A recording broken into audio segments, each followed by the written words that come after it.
तो बच्चों next topic है आपका इलेक्ट्रॉनिक कॉन्फ़िगरेशन और ये लास्ट टॉपिक है इस यूनिट का। ठीक है, आपने 10th में भी कॉन्फ़िगरेशन किया होगा। कॉन्फ़िगरेशन का मतलब होता है हिंदी में विन्यास। ठीक है, तो किस तरीके से आप करते हो, जैसे एलिमेंट है वो हाइड्रोजन, इसका एटॉमिक नंबर कितना है 1। ठीक है, आपने कर दिया। फिर हीलियम है 2, फिर है लिथियम 3, 2, 1।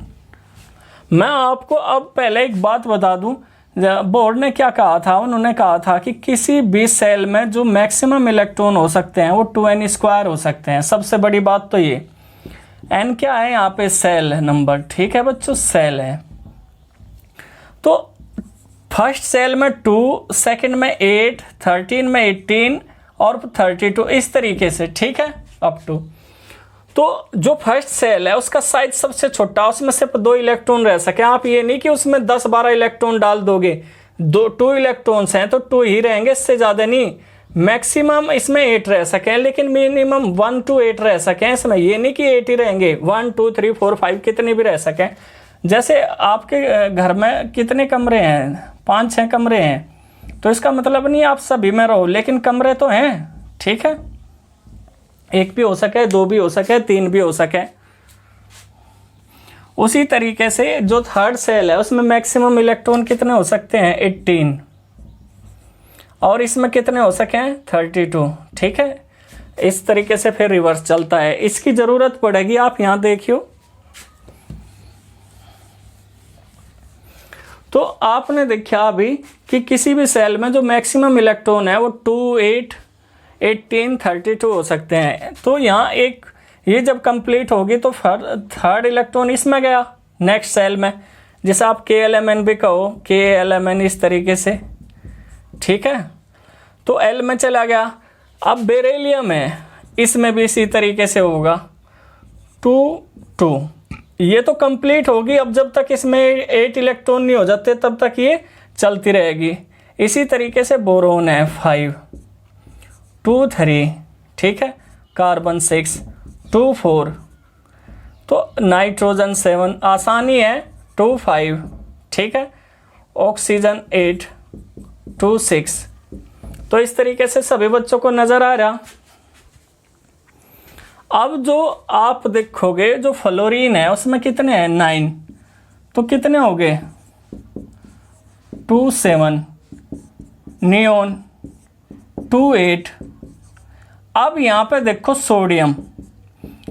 अब आपको ये बताया गया कि जो सेकंड सेल है उसमें मैक्सिमम 8 इलेक्ट्रॉन हो सकते हैं। ठीक है, अब कुछ बच्चे अगर ये सोच रहे कि हम इसमें 9 कर देंगे, ऐसा बिल्कुल नहीं है। इसका साइज सिर्फ 8 इलेक्ट्रॉन रखने का है। जो सेकंड सेल है उसमें मैक्सिमम इलेक्ट्रॉन कितने आ सके 8, तो इसमें कितने इलेक्ट्रॉन रहेंगे सिर्फ 8, और जो नेक्स्ट इलेक्ट्रॉन है वो थर्ड सेल में एंटर कर जाएगा।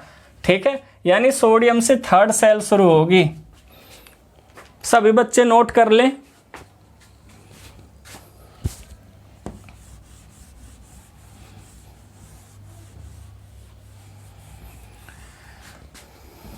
अब चलता जाएगा ये प्रोसेस, मैग्नीशियम, एल्यूमिनियम, सिलिकॉन। ठीक है, इस तरीके से मैग्नीशियम 12 है, 13 है, 14 है, फास्फोरस 15 है।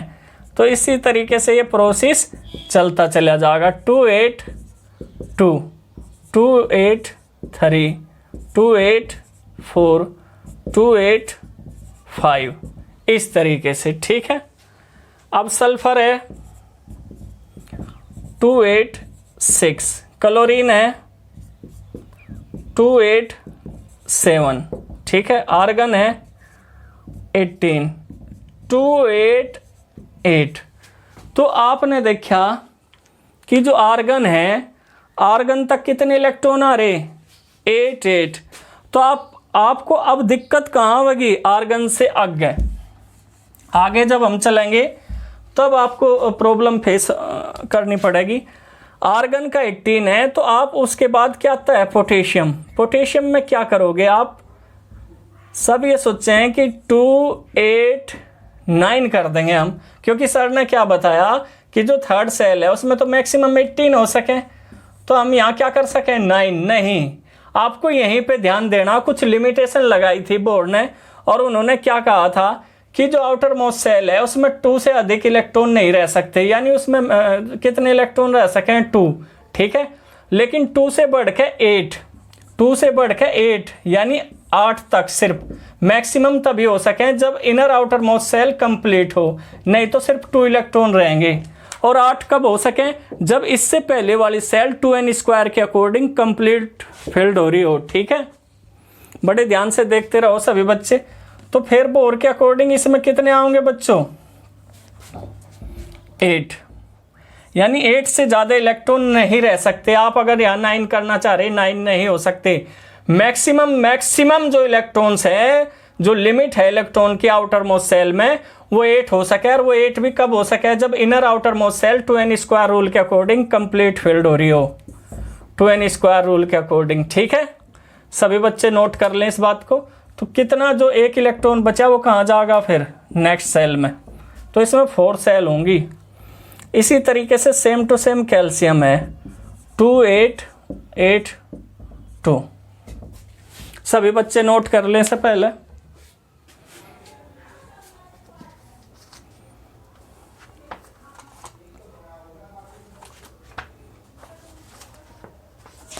तो आपने देखा किसी भी सेल में, जैसे हमने आपको बताया आउटर मोस्ट सेल में मैक्सिमम कितने इलेक्ट्रॉन रह सकें, मैक्सिमम सिर्फ और सिर्फ कितने, 8 इलेक्ट्रॉन फिल्ड हो सकते हैं आउटर मोस्ट सेल में, ठीक है बच्चों। कितने इलेक्ट्रॉन रह सकते हैं, 8। अब आपको कैल्शियम के बाद भी थोड़ी फिर प्रॉब्लम फेस आओगी।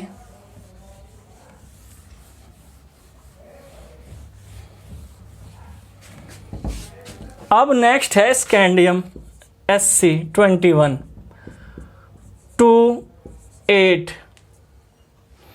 अब जैसे क्या कहा उन्होंने, आउटर मोस्ट सेल में कितने, आप क्या करोगे, अब 10 तो आप यहाँ कर नहीं सकते, ठीक है।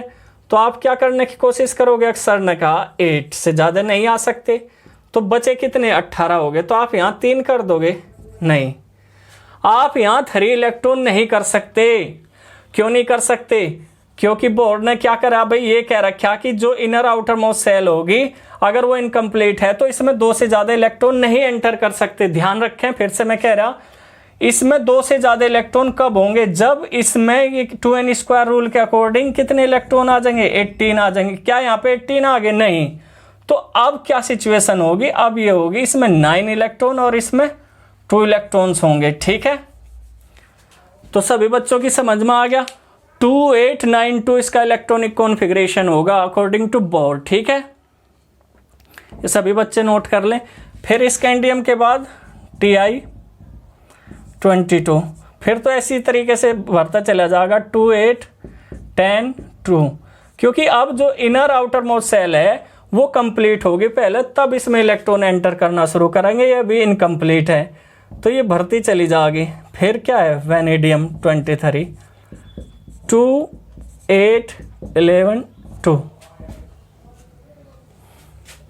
फिर इसके बाद Cr24, ठीक है, 2 8 12 2। ये एक्सेप्शनल केस है, मैं आपको इसे डिटेल से बताऊंगा। इसमें 13 1 होता है आगे चल कर, ठीक है बच्चों, ये याद रखियो, इंपॉर्टेंट भी है। एक्सेप्शनल केस है क्रोमियम, क्यों है हम पूरा आपको एक्सप्लेन करेंगे। क्रोमियम के बाद फिर क्या है, मैग्नीज 25 2 8 13 2। फिर इसके बाद क्या है, आयरन Fe26 2 8 14 2। फिर इसके बाद क्या है बच्चों, कोबाल्ट 27 2 8 15 2। फिर इसके बाद क्या है, निकिल 2 8 16 2। फिर इसके बाद क्या है, कॉपर 29 2 8 17 2। ये भी एक्सेप्शनल केस है बच्चों, इसे भी हम एक्सप्लेन करेंगे। और फिर है Zn30 2 8 18 2। तो अभी सबने आप बच्चों ने देखा कि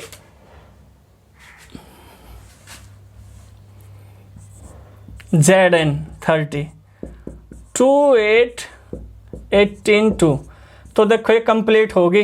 अब जो नेक्स्ट एलिमेंट होगा, जो नेक्स्ट एलिमेंट होता है जिंक से, ठीक है, गैलियम, उसमें क्या होंगे? अब आप देख लो 31, 2, 8, यहाँ 19 नहीं हो सकता क्योंकि इसमें क्या है, मैक्सिमम 18 इलेक्ट्रॉन रह सके थर्ड में। अब यहाँ पे फिल होना शुरू हो जाएंगे। और ये क्यों या इसमें 3 इलेक्ट्रॉन? क्योंकि 2n² रूल के अकॉर्डिंग इससे जो इनर आउटर मोस्ट सेल है वो कंप्लीट होगी। तो ये प्रोसेस आपको फॉलो करना, सभी बच्चे नोट कर लें।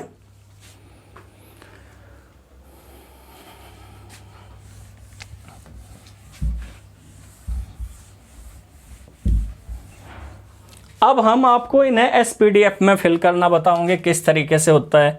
मैं आपको बता दूं, जो S ऑर्बिटल है उसमें मैक्सिमम 2 इलेक्ट्रॉन, P में 6 इलेक्ट्रॉन, D में 10 इलेक्ट्रॉन और F में 14 इलेक्ट्रॉन हो सकते हैं। ठीक है, S सबसे छोटा होता है साइज में, इसका एनर्जी लेवल सबसे कम है, 2, 6, 10, 14 इस तरीके से देखना। ठीक है, और किसी भी सेल में सिर्फ एक बार एक सेल आओगी, रिपीट नहीं करेगी। ये नहीं कि आप भाई करने लगे कि सेकंड सेल में आपने दो S कर दिए, 2 P कर दिया, ऐसा नहीं है। कुछ बच्चे करते हैं, या फिर 2 से ज़्यादा इलेक्ट्रॉन कर दें, S में 3 कर दे, 5 कर दें, ऐसा नहीं। S जो है उसमें मैक्सिमम 2 इलेक्ट्रॉन, P में 6 इलेक्ट्रॉन, D में 10 इलेक्ट्रॉन और F में 14 इलेक्ट्रॉन से ज़्यादा कभी नहीं होंगे। और एक सेल में एक ही सब सेल होगी, यानी कि S एक बार आओगी, P एक बार आओगी, D एक बार आओगी और F एक बार आओगी। तो अब सभी बच्चे नोट कर ले।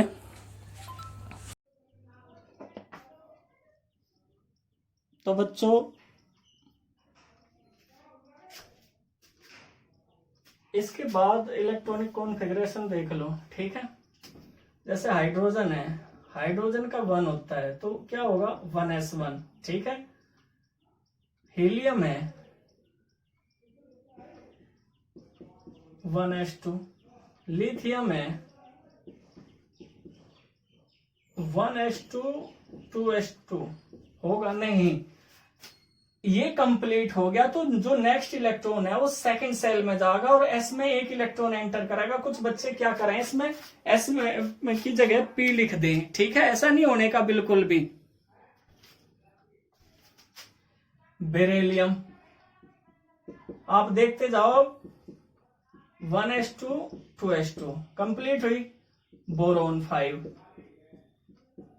तो 1s2, 2s2, 2p1, देखो 1 आ गया, P हो गया कि नहीं शुरू, क्योंकि इसमें 2 इलेक्ट्रॉन इसमें और 2 इसमें आ गए तो एक बचा वो P में चला गया। इसी तरीके से कार्बन,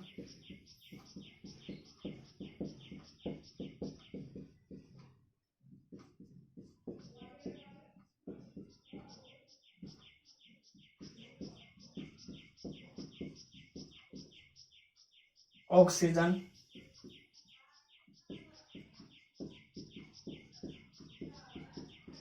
ठीक है। तो आप देख रहे P में जब तक 6 इलेक्ट्रॉन एंटर नहीं कर देंगे तब तक ये प्रोसेस चलता रहेगा।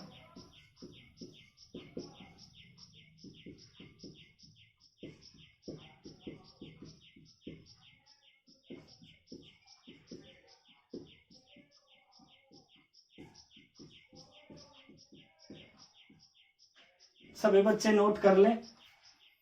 अब यहां देखो, सोडियम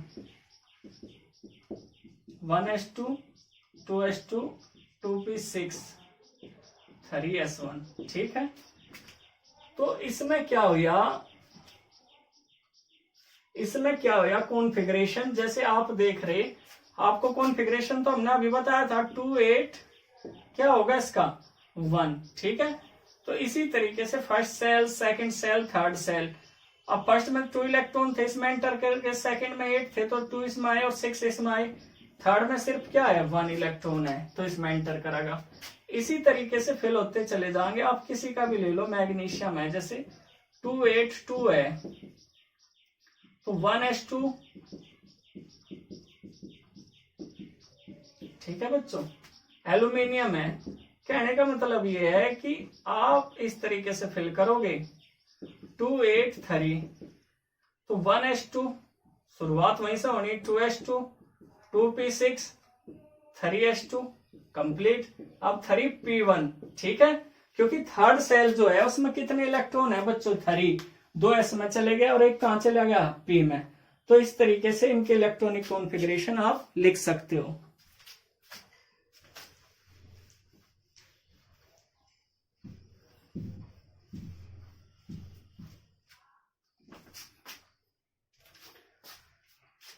अब जैसे फर्स्ट ग्रुप ही है, फर्स्ट ग्रुप में कौन कौन से एलिमेंट हैं, hydrogen, lithium, sodium, potassium, rubidium, caesium, francium. 1 2 1 1 3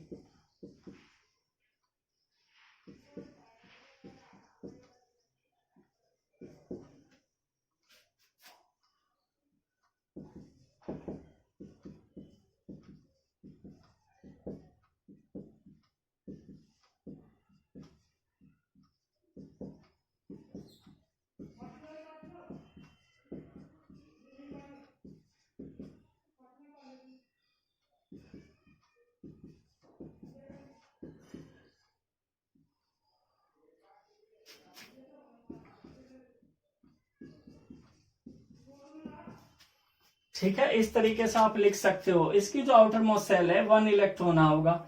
ठीक है, ये रूल फॉलो करेंगे। ये first period, second, third, fourth, fifth, six, seventh period 1 electron ही है सब क्या है लास्ट में, आप देख लो। ये बोर के अकॉर्डिंग फिल हो रही सेल। ठीक है, तो हमने कहा था कि यहाँ आप जो 6th पीरियड है उसमें देखो 18 18 है, यानी ये 18 पे भी स्टेबल हो सकती है। कौन सी सेल है ये, 4th सेल। ठीक है, और फिर जो 5th है उसमें इलेक्ट्रॉन ज्यादा होते हैं तो 32। उन्होंने कहा था 2n² रूल के अकॉर्डिंग कितने इलेक्ट्रॉन हो सकते हैं बच्चों, 2n² रूल के अकॉर्डिंग कितने इलेक्ट्रॉन हो सकते हैं, 32, 18, 8, 1। ठीक है, 60 यानी 60 और 18 78 और 8 86 और 1 87। ठीक है, तो सभी बच्चे नोट कर लें। अब हम इनका क्या लिखेंगे, कॉन्फ़िगरेशन लिखने के बाद SPDF में। ठीक है, किस तरीके से होगा वो देख लो। 1s2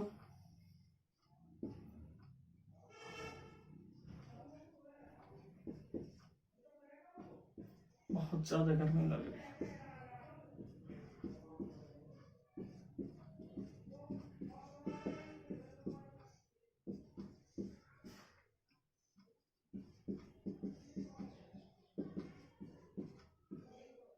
एट इलेक्ट्रॉन है तो पी में कितने जाएंगे, 6। ठीक है, 4s1 इस तरीके से एक बढ़ती चली जाएगी।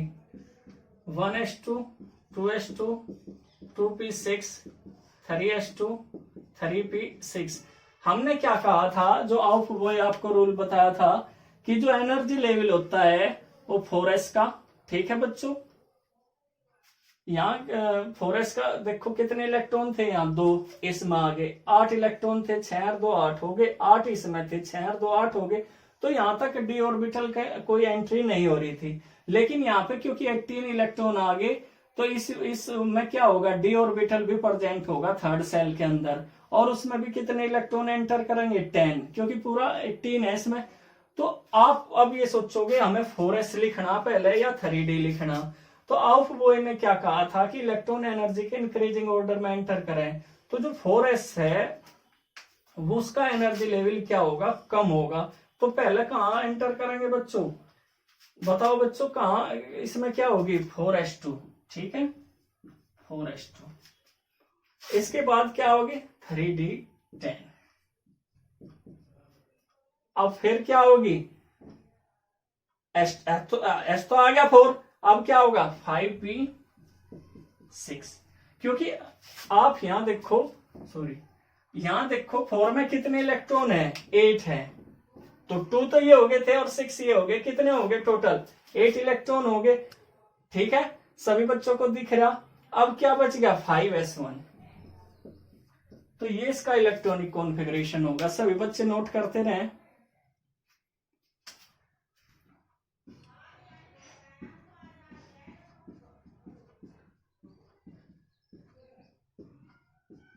थ्री पी सिक्स तक तो सेम रहता है। ठीक है, कोई चेंज नहीं। लेकिन यहां पे अंतर आता है, 4s2 3D10, ठीक है, 4p6 हो गया। अब क्या होगा 5s2, ठीक। अब यहां क्या है 3D तो कंप्लीट हो गया।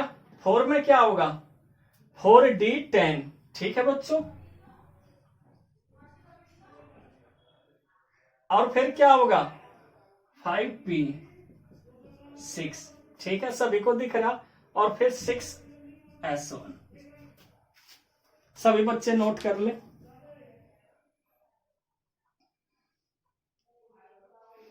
काउंट करके देखें 2, 8, 18, 6 हो गया 18। अब इसमें फिर देखो कितने हैं 18 है, 2, 6, 8 और 10, 18 हो गए। 5 में देखो 8 है, 2 और 6 8 हो गए। 6 में सिर्फ क्या है 1 इलेक्ट्रॉन। तो सभी बच्चे नोट कर लें इसे।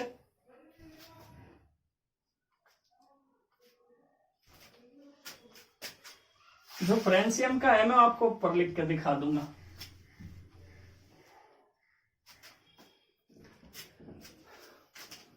फ्रेंसियम का आप यहां देख लो, 1 2 3 4 5 6 7 सेल हैं। तो कैसे लिखोगे 87, 1s2 फर्स्ट सेल कंप्लीट हुई, सेकंड 2s2 6 है तो 2p6 भी आ गया इसमें, ये भी कंप्लीट हुई।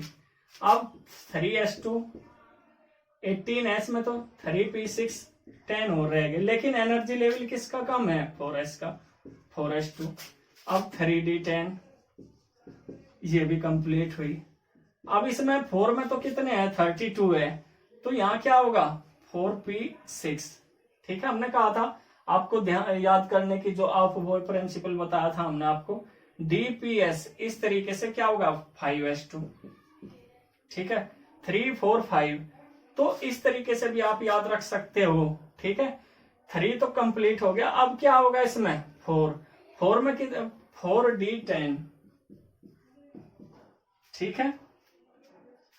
फिर क्या होगा 5p6, फिर क्या होगा 6s2। देखो 4 5 6 dps, इस तरीके से आप याद कर सको। तो डी भी क्या कंप्लीट हुई नहीं, अभी डी कंप्लीट नहीं हुई, इसमें अभी 14 इलेक्ट्रॉन 14 इलेक्ट्रॉन हो रहे हैं। तो क्या होगा 4f14, ठीक है। अब कंप्लीट हुई जाके। 5 में कितने इलेक्ट्रॉन आ गए 6 और 2 8 आ गए, 10 रह रहे। तो क्या होगा इसमें 5d10, ठीक है बच्चों। अब क्या आ गया इसमें, ये कंप्लीट हो गया। अब क्या होगा यहाँ 6s2 आ चुका, तो क्या होगा 6p6, ये कंप्लीट हुआ, ठीक है। अब रह गया 7s1। तो ये इसका इलेक्ट्रॉनिक कॉन्फ़िगरेशन है बच्चों, सभी बच्चे नोट कर ले।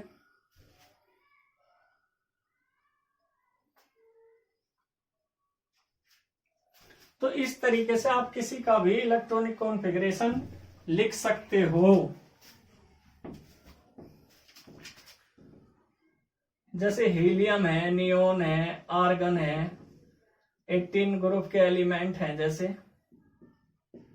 18th ग्रुप के helium, neon, argon, krypton, xenon, radon, ठीक है। 2 10 18 36 54 86, ठीक है बच्चों। तो इसी तरीके से आप इसका, ये तो आसानी है, आपने लिखा भी 1s2, ये क्या हो जाएगा 1s2 2s2 2p6, ठीक है। 8 आएंगे आखिर में सारों में इलेक्ट्रॉन इनके, तो ये 1s2 2s2। चाहे आप पहले इनका कॉन्फ़िगरेशन भी करना चाहो कर लो, 2 8 8, तो क्या आ जाएगा 1s2 2s2 2p6, ठीक है, 3s2 और 3p6, सारों में p क्या होगा 6 होगा आखिर में। तो इस तरीके से आप कर सकते हो। क्रिप्टन देख लो, क्रिप्टन का क्या होगा 2 8 18 8। तो मैं इसका यहां लिख दूं, फिर मिटा देंगे 1s2 2s2 2p6 3s2 3p6, ठीक है। फिर क्या होगा 4s2 3d10, ठीक है, और फिर 4p6। तो इसी तरीके से आप किसी का भी लिख सकते हो, ठीक है, तो सभी बच्चे नोट कर ले। जैसे हम रेडोन का लिखेंगे Rn का 86 2 8 18 32, यहां तक टोटल 60 हो गया। और जो 32 है मैं आपको बता दूं, आपको हिंट भी दे दूं, जो पीरियड नंबर 7 के एलिमेंट होंगे उसमें से 32 होगा, ठीक है।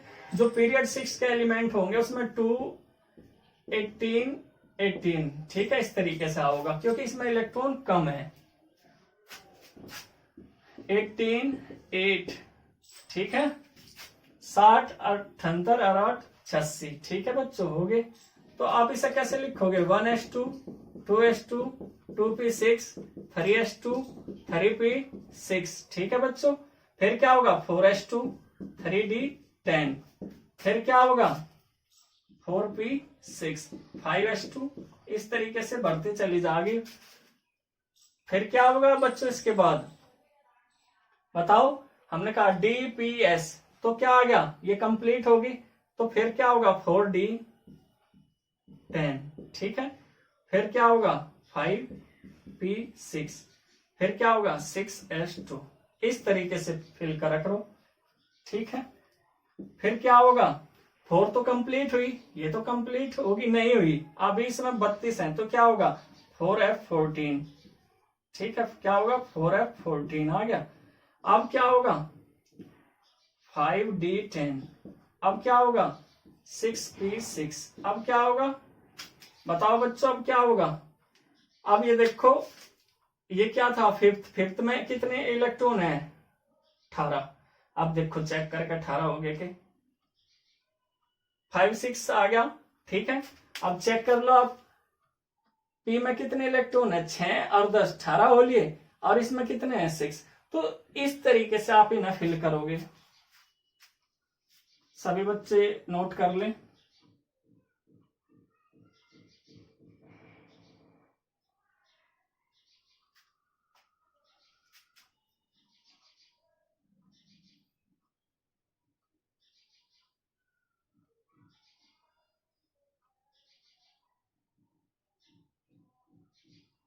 अब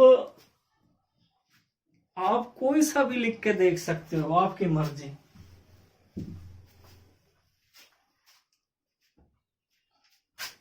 जैसे स्कैंडियम ही है, जिंक है, जैसे 30 2 8 18 2, तो 1s2 2s2 2p6 3s2 3p6 4s2 3d10, आप किसी का भी लिख लो, आपके लिए भी लिखना आसान होगा, ठीक है।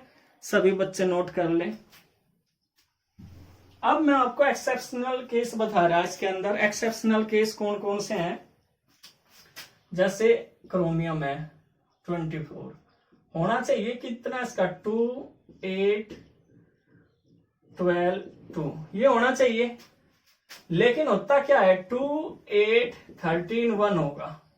रीजन क्या है इसका मैं आपको बताऊं, ये तो कंप्लीट है दोनों सेल, लेकिन इसमें आप देखो, अगर आप इसे कॉन्फ़िगरेशन करते हो लिखते हो तो डी में कितने इलेक्ट्रॉन आएंगे 4, और इसमें कितने आएंगे एस में 2, ठीक, और इसके डी में 5 है और एस में 1।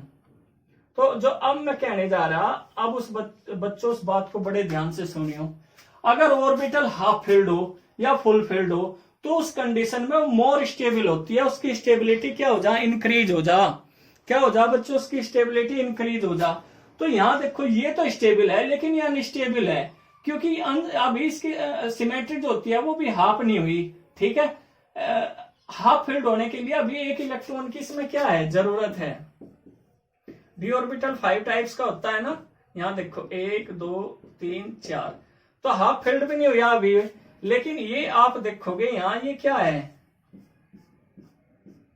ये हाफ फिल्ड है, ठीक है। इस वजह से इसकी स्टेबिलिटी क्या है, ज्यादा है। तो मोर स्टेबिलिटी गेन करने की वजह से इसका जो इलेक्ट्रॉनिक कॉन्फ़िगरेशन है वो ये होता है 2 8 13 1। सभी बच्चे ध्यान रखें, मोस्ट इंपोर्टेंट है ये भाई। ऑर्बिटल या तो हाफ फिल्ड हो, कैसे हो, हाफ फिल्ड हो, या फिर फुलफिल्ड हो, उस कंडीशन में उनकी स्टेबिलिटी इंक्रीज हो जा। ठीक है, और उसका रीजन भी होता है, क्या होता है, जैसे हमने कहा देखो इसकी सिमेट्री देख लो आप, सिमेट्री हाफ कंप्लीट नहीं हुई लेकिन इसकी सिमेट्री हाफ कंप्लीट हो गया नहीं, तो सिमेट्रिकल डिस्ट्रीब्यूशन आप याद रखियो, क्या रखियो,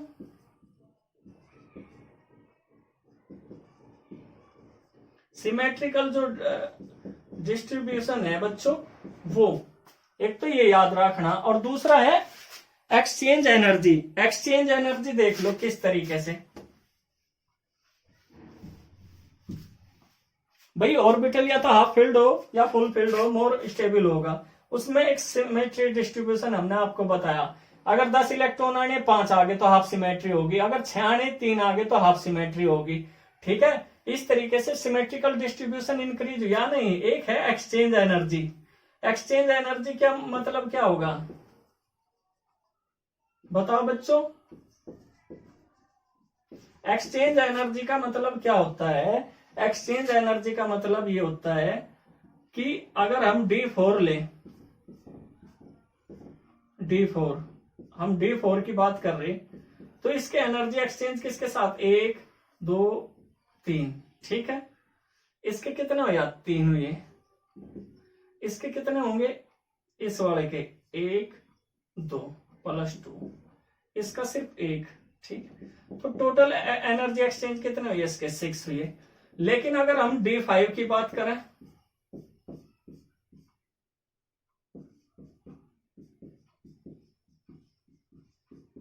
D5 की बात करें 1 2 3 4 तो इसके हुए 1 2 3 +3 1 2 +2 और +1, इसके टोटल एनर्जी एक्सचेंज कितने हुए 10। तो आप देखो एनर्जी एक्सचेंज जिसके ज्यादा होंगे वो मैक्सिमम स्टेबल होगा, उसकी स्टेबिलिटी हाई होगी, जिसमें एनर्जी एक्सचेंज क्या होंगे, मैक्सिमम होंगे। ठीक है बच्चों, तो सभी बच्चे से नोट कर ले एक बार।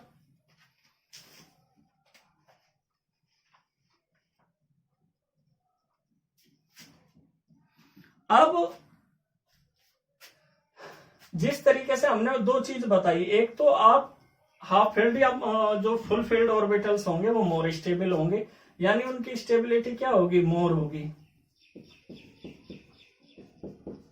अगर वो हाफ फील्ड है या फिर क्या है, फुल फील्ड है, और सिमेट्रिकल डिस्ट्रीब्यूशन भी उनका ज्यादा होगा और एक्सचेंज एनर्जी भी हाई होगी। अब आप कॉपर का देख लो, होना चाहिए 2 8 17 2, होता क्या है इसका 2 8 18 1। बाकी देखो हम आपको 2 ही बता रहे क्योंकि वीडियो काफी बड़ी हो जाएगी, लेकिन बाकी जितने भी एक्सेप्शनल केस हैं वो इसी रूल को फॉलो करें बच्चों स्टेबिलिटी के।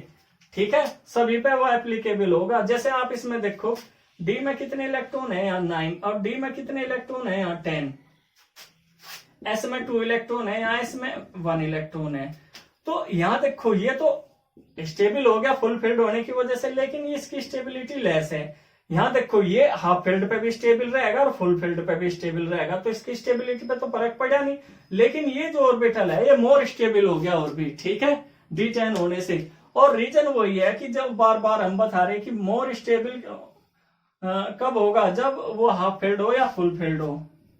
अब सिमेट्रिकल डिस्ट्रीब्यूशन देख लो D9 के लिए, 1 2 3 4 5 1 2, हमने कहा था 1 बाय 1 एंटर करेंगे, तो इस तरीके से 9 इलेक्ट्रॉन देख लो आप इनकी सिमेट्री देखो, अभी हमने बताई थी 5 के लिए क्या होगी, 10 होगी, ठीक है, और 4 के लिए क्या होगी, अभी अभी हमने आपको बताई थी। ठीक है, ये कितने तरीके से कर सके, तो टोटल कितनी होगी, 16 होगी इसकी। टोटल एनर्जी एक्सचेंज कितने हुए, 16, 10 ऊपर हो गए। ठीक है, इस तरीके से हो गए या नहीं हो गए, आप चेक कर लो, इसके साथ भी और इसके साथ भी, ये सिर्फ इसके साथ कर सके, तो 16 हो गए। और जो D10 है उसके एनर्जी एक्सचेंज कितने होंगे, ये तो फुल फील्ड हो रहा, 5 ऊपर है 5 ही नीचे है। अगर 5 के कितने हैं 10, तो नीचे उसके भी कितने होंगे 10, तो टोटल एनर्जी एक्सचेंज कितने हुए 20, तो 20 ज्यादा होता है या 16, 20 ज्यादा होता है। तो आप देख लो एनर्जी एक्सचेंज किसके ज्यादा होंगे बच्चों, इसके ज्यादा होंगे। और जब इसके ज्यादा है तो फिर कौन सा स्टेबल हुआ, ये स्टेबल हुआ है नहीं हुआ, ठीक है। तो यही रीजन है बच्चों इनका मोर स्टेबल होने का, कि एक्सेप्शनल केस है। डी में 10 इलेक्ट्रॉन होते हैं। तो सिल्वर हो, यूरेनियम हो, प्लेटिनम, जितने भी इस तरह के एक्सेप्शनल केस हैं वो सारे इसी